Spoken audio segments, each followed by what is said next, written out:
Assista agora o programa Mais Cidadão.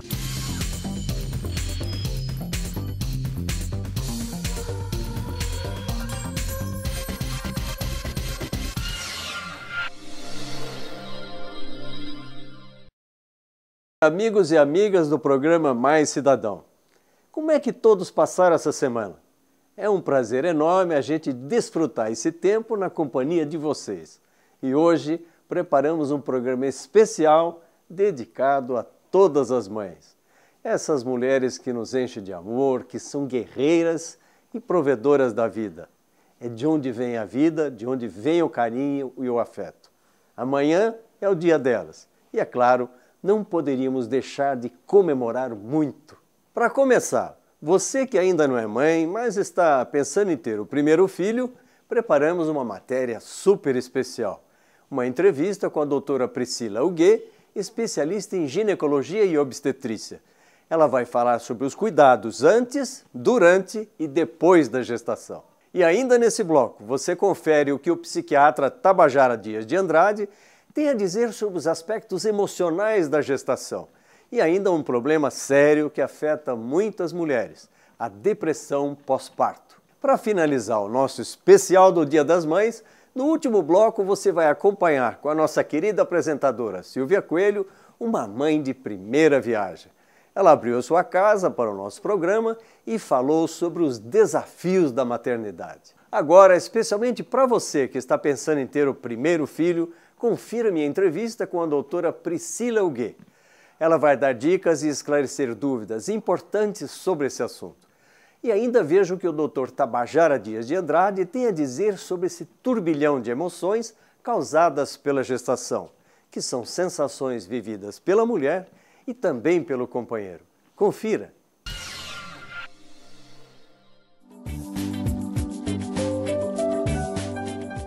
A maternidade é um dos momentos mais marcantes na vida de uma mulher. São 9 meses de muitas expectativas, dúvidas e inseguranças, mas também um desejo incomparável de amar alguém que ainda não se conhece nem mesmo o rosto. Esse amor é crescente e segue ao longo de toda a vida. As mães desempenham infinitos papéis na vida de seus filhos desde os primeiros passos, na incansável tarefa de prepará-los para a vida. Elas são, assim, um porto seguro sempre presente. E como é maravilhoso poder homenageá-la todos os dias, respeitando e valorizando aquela que, independente da situação, está sempre ao nosso lado.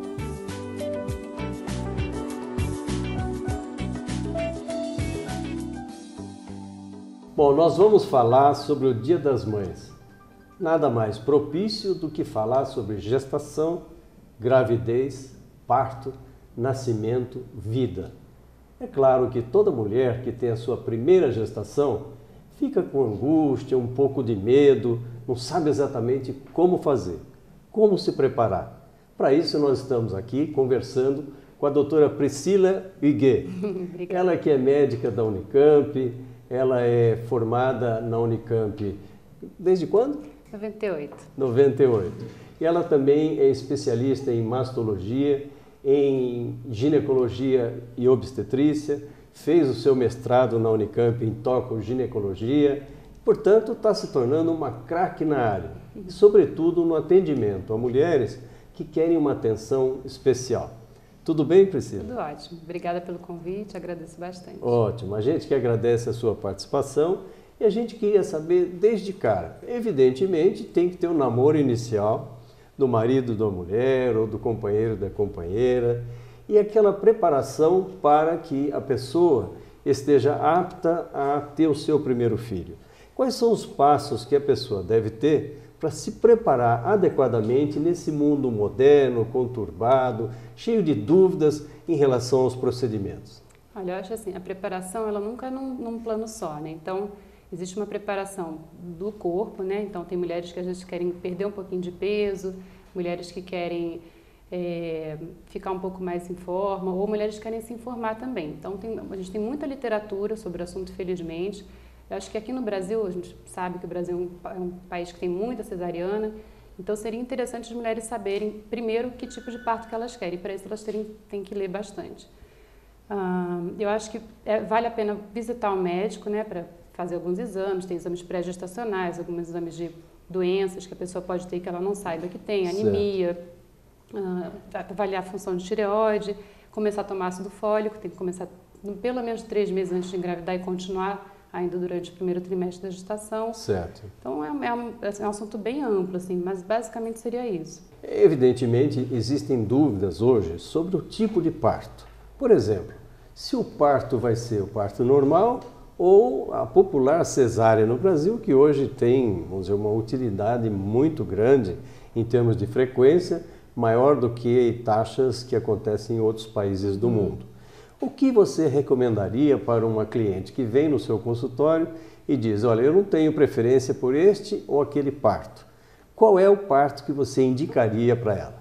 Eu sou uma vaginalista, é o termo que a gente usa, né? Sempre fui, e aí há alguns anos eu comecei a trabalhar com parto humanizado, e então eu acredito que toda mulher, a princípio, deve parir. Uma vez veio uma paciente aqui e me falou, não é possível que meu corpo não sirva nem para eu parir. Eu falei, serve para parir, serve para mais um monte de coisa. Qual a diferença entre parto normal e parto humanizado? O parto humanizado, ele é um parto em que a gente leva em consideração os desejos da mulher. Então, assim, tem a ver com o conceito de empatia, que é você tentar oferecer para o outro aquilo que você gostaria que fosse oferecido para você, se você estivesse na situação dessa pessoa. A gente não pode marcar o horário para o bebê nascer, porque o bebê tem o tempo certo dele vir. Então, um dos grandes problemas que a gente tem aqui no Brasil são bebês que nascem antes da hora, são nascidos, né, são retirados e acabam tendo insuficiência respiratória, vão para UTI desnecessariamente. Isso é uma prática muito difundida. Tá. Então, eu acho que assim, em relação a parto normal e cesariana, não tem... A princípio é entender que a cesariana é uma cirurgia super útil, que tem muitas indicações. Mas ela se deve restringir a determinado conjunto de problemas que acontecem. Mas em que momento, vamos dizer, mesmo você que adota o parto normal como uma estratégia, em que você pode concluir que é melhor ir para a cesárea? Tem algumas indicações que são bem poucas, que são indicações reais de cesariana. Então, por exemplo, se a mulher tem uma placenta prévia, que a placenta é o órgão que nutre o bebê, né? Certo. E em algumas situações é raro, mas em algumas situações ela fica entre a cabeça do bebê e o colo do útero. Então ela fica obstruindo a passagem, né? Interrompendo. Essa mulher não pode nem entrar em trabalho de parto. Se ela entrar em trabalho de parto, ela começa a contrair, asfixia, vai sangra, né? Então ela pode ter hemorragia. Bom, aí uma outra indicação de cesariana seria a herpes ativa genital.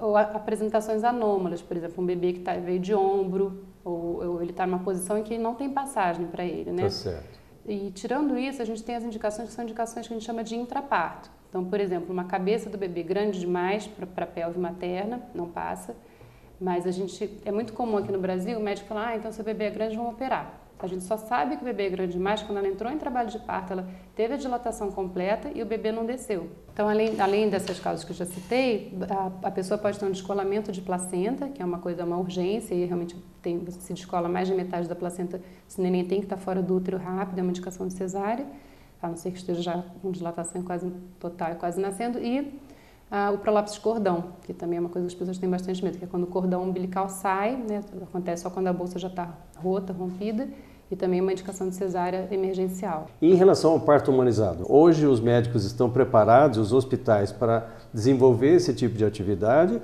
ou você precisa montar e capacitar as pessoas para fazer parte dessas equipes? Então, na verdade, são duas coisas paralelas. O SUS, o Ministério da Saúde, ele é favorável à humanização, já claramente. Eles têm o projeto Cegonha, das casas de parto, inclusive com doulas, né, voluntárias.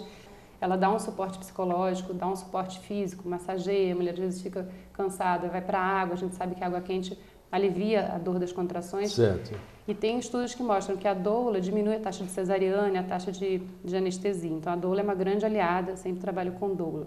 E a gente trabalha também com pediatra humanizado, que é um pediatra que vai receber o bebê de uma maneira mais respeitosa, digamos assim. Então, o bebê nasce, vai direto para o colo da mãe, a gente espera o cordão umbilical parar de pulsar, 30% do sangue do bebê está no cordão. Se você clampeia aquele cordão, corta o cordão imediatamente, aquilo vai para o lixo, é como se você tirasse 30% do seu sangue e jogasse no lixo. Entendi. Eu não sabia disso, acho que muita gente não sabe disso. Vamos informar o pessoal, né? E o contato pele a pele, eu acabei de vir de um simpósio super interessante que falou muito disso, que essa hora de ouro, que a gente chama a primeira hora depois do nascimento, assim, ela faz toda a diferença para o vínculo da mãe com o bebê. Então, assim, a mãe libera a ocitocina, que é um hormônio que é de vínculo, de vinculação ao feto. A descida do leite é mais fácil. Para o bebê, ele sair de dentro do útero da mãe e ir para o peito da mãe, ele vai se sentir quase como se não tivesse nascido, então ele não tem aquela coisa de chorar, aquele chorar estridente, porque ele não precisa disso. E é muito interessante também, se a mãe estiver no ambiente frio, a temperatura corpórea dela, o corpo vai aumentar um pouquinho, até 2 graus, e se estiver no ambiente quente, pode diminuir um pouquinho para que o bebê se sinta sempre confortável. Então é muito interessante. E a gente estimula a amamentação na primeira hora de vida também. Qual seria um limite de idade a partir do qual a mulher pode correr riscos de ter filhos com deficiência ou não ter adequadamente, vamos dizer assim, a saúde daquela gestação, como se ela tivesse uma idade entre 20 e 30 anos? Olha, assim, eu não coloco idade limite, né? Eu acho que a gente não trabalha assim. Trabalho explicando para as mulheres, olha, a partir de tal idade tem um risco um pouco maior disso, daquilo. A cada ano, né, os óvulos, eles têm a idade das mulheres. Então, uma mulher de 20 anos vai ter um filho gerado por um óvulo de 20 anos de idade, e uma mulher de 40 vai ter um filho com óvulo de 40 anos de idade. Então, a chance de ter algum problema nesse óvulo é maior a cada ano que passa. A gente considera que depois dos 37 anos, tem uma queda mais importante na fertilidade. Então, são 2 problemas diferentes. O problema de você gerar um filho com alguma deficiência e o problema de você não conseguir nem gerar esse filho, né? Mas como a gente não consegue trabalhar gerenciando a vida das pessoas, então agora você tem que engravidar. Tem gente que não está casada, não tem. A gente vai tentando se adequar. A partir de uma certa idade, 35 anos, a gente oferece alguns exames a mais para a gente conseguir fazer diagnóstico precoce de, enfim, deficiências no feto, né? Priscila, você participou de um filme chamado Renascimento do Parto.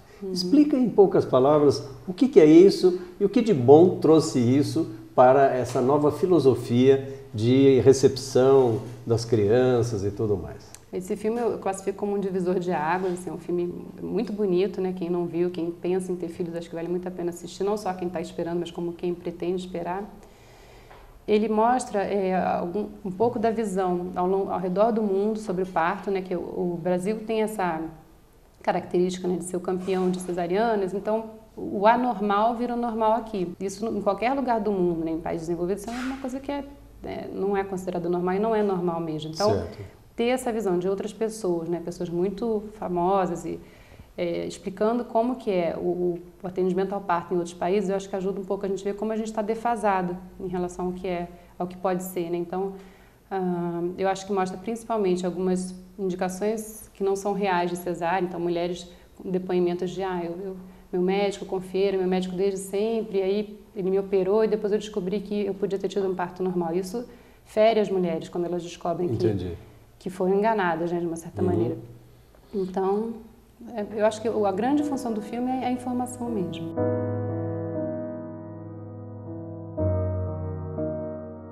Until recently, love was a topic for poets, for philosophers, for novelists. But today, love is also studied by scientists. We can understand today that the capacity to love is to a great extent organized, built during the period surrounding birth. Hoje em dia, o parto no Brasil passou a ser um ato cirúrgico, ao invés de ser um evento fisiológico. O trabalho de parto, de fato, é fundamental para o nascimento. E se a gente for comparar segurança, que é uma coisa que evidentemente as mães procuram, é muito mais seguro. Como se fosse fazer a coisa artesanalmente, né? Você não pega a sua mulher e joga entra com ela num esquema que é tipo uma produção em série de parto, onde teu filho vai nascer no dia que dá para encaixar na agenda ali. Eu quero saber o seguinte, nós combinamos com o bebê que ele vai nascer sexta-feira, 4 da tarde? E se combinamos, ele respondeu pra gente que ele tem condição de nascer? O sonho da gravidez, eu acho que acompanha a mulher, faz parte da vida dela. E às vezes ela não consegue, por essa ou aquela razão. Quais seriam hoje as suas recomendações em relação àquela mãe que ainda não consegue engravidar e quais são os recursos atuais que a medicina oferece para viabilizar a superação de um problema como esse? Olha, acho que a primeira coisa é pensar assim, o que é não conseguir engravidar? Porque às vezes você conversa com uma pessoa, ela está tentando há 2 meses, ela está em pânico. Então, assim, a chance de uma pessoa engravidar, uma mulher fértil, tendo relação com um homem fértil, no período fértil é de 20% mais ou menos. Eu entendi. Então a gente classifica que o casal provavelmente tem algum problema quando ele está 1 ano tentando sem sucesso. Aí que você começa a pensar, a investigar, a não ser que seja uma mulher com mais de 35 anos, porque como ela tem menos tempo hábil, digamos assim, a gente começa a investigar um pouco mais cedo. E aí, quando realmente não conseguiu engravidar com 1 ano, a gente tem que investigar o casal, né? Porque mais ou menos metade dos problemas, 50% das questões são masculinos, fator masculino. E 50% feminino. E 50% feminino, e tem alguns que são mistos, né? Primeiro tem que identificar o problema, porque identificado o problema você vai conseguir tratar, né? Então, vamos supor, uma mulher que tem as trompas obstruídas, de alguma maneira vai ter que desobstruir, se isso não for possível, vai ter que fazer uma fertilização in vitro. Um homem que tem um esperma ruim, tem que ver se esse esperma é tratável ou não, tem alguns medicamentos que tratam.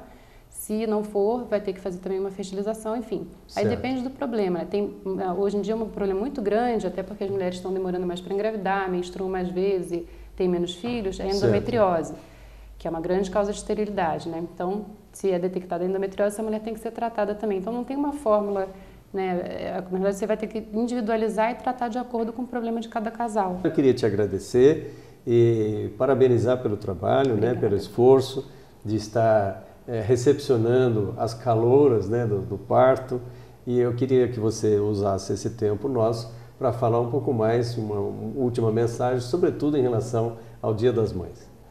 Olha, eu acho que a primeira coisa que eu teria a dizer assim, para as mulheres é que acreditem nos seus corpos, assim, né, que tragam para si a responsabilidade da gravidez, do parto. Entenda que o parto é um evento fisiológico, né? Ele não é uma coisa de doença, ele pode se tornar problemático em algumas situações, mas não é isso que acontece na grande maioria das vezes. Então, o termo que a gente usa é se empoderem, né? Busquem informação, leiam, entrem em sites, em blogs, vejam os filmes. Porque seja protagonista. Proativa, protagonista, isso mesmo. Depois de ouvir coisas tão importantes sobre a gravidez, nós vamos ouvir o Dr. Tabajara Dias de Andrade.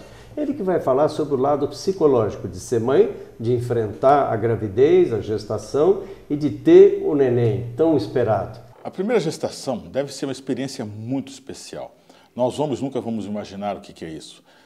Você imaginou que um ser crescendo dentro da sua barriga, com autonomia, que se mexe a hora que quer, deve ser um negócio espetacular. E muitas mulheres assumem isso e curtem a gestação como o momento mais importante da vida delas. Não é raro você ver mulheres que dizem que o melhor momento da vida delas foi a gravidez. E essa primeira gravidez, que para muitas delas é um momento muito esperado, é sem dúvida um momento muito especial. Um problema sério que acontece com muitas mulheres é o que chamamos de depressão puerperal. Aí temos que pensar em algumas coisas. Primeiro, a gravidez não é obrigatoriamente um momento ruim, como eu disse há pouco, é, pelo contrário, um momento muito especial na vida das mulheres. Só que por culpa, por pressão social, por preconceito, principalmente por desinformação, muitas mulheres vivem esse momento com vergonha, com uma série de dificuldades e com desespero diante, às vezes, de conflitos com o pai da criança. Muitas coisas podem acontecer e que podem provocar uma depressão. Além do que, as mudanças orgânicas no corpo dessa mulher são muito intensas e isso também favorece uma que a gente chama de depressão puerperal. No entanto, talvez esse seja um dos diagnósticos mais positivamente errados que existe. Explico. Muita gente passa por depressão puerperal quando o que aconteceu não foi nada disso. Imagine o seguinte, a mulher com bebê é como qualquer fêmea animal com bebê. Ela quer ficar em casa, ela quer cuidar dessa criança, ela não tem vontade de sair para passear, ela não tem vontade para ir trabalhar, ela não tem muita atenção para o marido. Quer dizer, ela está voltada, todo o foco de atenção dela está na criança. E isso, às vezes, é acompanhado de um certo ensimismamento, uma certa dificuldade de socialização. E muitas vezes essa dificuldade de socialização, essa dificuldade de se expandir, natural e desejável, é confundida com depressão puerperal e as consequências dessa confusão são terríveis. Quando uma criança nasce também um mundo de possibilidades. Só que prestem atenção numa coisa muito séria. Os pais, mãe, pai e até as pessoas circundantes não sabem para que estão preparando essa criança. Imagine que há 50 ou 40 anos atrás, as nossas mães pensassem como seria o mundo de hoje. Seria impossível, ninguém podia imaginar isso. Então, ser mãe, ser pai, é um momento, é executar uma tarefa, treinar alguém para um mundo que você não sabe como é que vai ser.